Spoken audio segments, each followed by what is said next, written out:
When it comes to politics in general, of course, I know and understand that politics can be pretty dirty. There's been tactics done by people within the establishment. Whenever there's progressive candidates trying to make a change, they try to pick up some low-hanging fruit and try to really attack their opponent. Mostly out of fear that, oh, am I actually going to lose to this nobody, essentially, because I've been in this high chair for so long. But I guess what tactics have you seen from not just your opponent, but maybe other super PACs and other special interests that are aware that your campaign exists and know that your platform will essentially hurt their chances of, still having the politicians in their back pocket? What I'm excited about regarding the attacks is that none of them are on policy. None of them are on principles or values, because they know that when I talk about universal health care, it's extremely popular, it's moral, it's right, it's economically smart. When I talk about a ceasefire and release of hostages and end to the occupation, end to the settlements, they know it's the right and moral thing to do, and they can't attack me on that. When I talk about reparations or student loan cancellation, when I talk about regulating banks and making housing affordable, building 7 million new publicly subsidized homes to address the housing crisis, they can't attack me on this stuff because they know people want this stuff and they know we can afford it. It's just a matter of their arrogance and cruelty, the arrogance of incrementalism that's preventing it from happening. So what they're attacking me on is, oh, he lived in Virginia for a decade, or oh, he hasn't litigated in court as much as we think he should have litigated to be a real human rights lawyer. It tells me they don't actually know what a human rights lawyer does. There has been zero attacks on the actual policies that I put forth. And every single one has been fear-mongering, misinformation, misdirection. And it feels pretty good because it shows that you're doing something right. I'm doing something right. And they're not able to grapple with how to tackle me.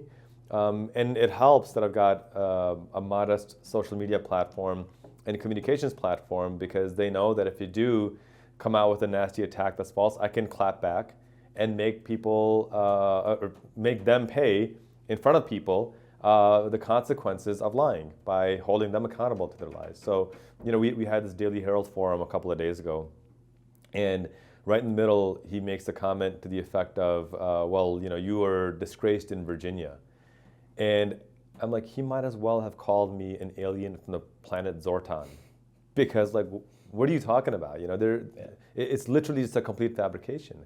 And so that tells me that he's frightened, he's scared, but it also tells me what his level of integrity and character is in this space. Because if you need to resort to slander, it's projection. It says more about you than somebody else.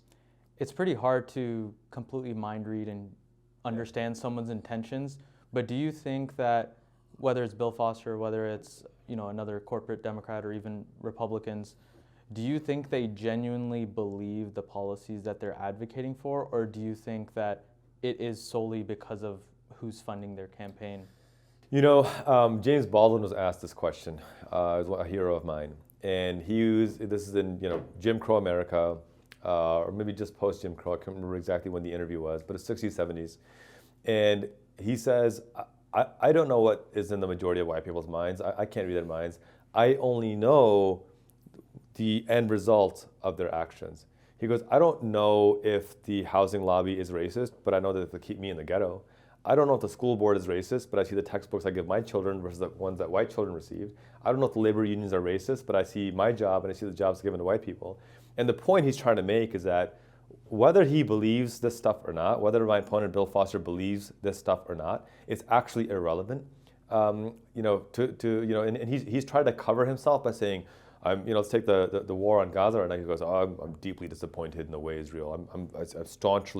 I'm really, really upset. And I'm just, he finger wagged so hard, you think his finger's gonna fall off. I'm really upset with the way they've conducted themselves. It's really unbecoming of a country. Well, okay, then are you going to call for a ceasefire? Well, no, I can't call for a ceasefire. But I'm really upset about it. It's nonsense. And so when people try to do that, I point out that your intentions here are actually irrelevant when your actions are to the contrary. When your actions are causing harm, and you know they're causing harm, then just telling me that, but I don't mean to cause harm, doesn't actually solve the problem. If I'm stabbing you but saying, hey, this really hurts me more than it hurts you, it actually makes it even worse. It shows that you are well aware of the harm you're doing. You're well aware of the pain you're causing, of the pain you're inflicting, but you just don't care. And so I think it shows a level of callousness and cruelty that actually makes the situation even worse than someone, and Dr. King talks about this too, right? That when he talks about the letter to a white moderate, and he talks about people who are well-wishing but disingenuous are actually worse than sincere ignorance. Because that disingenuousness it makes you feel better about yourself, but the harm is being inflicted even more. It's even more frustrating for us to have to suffer through.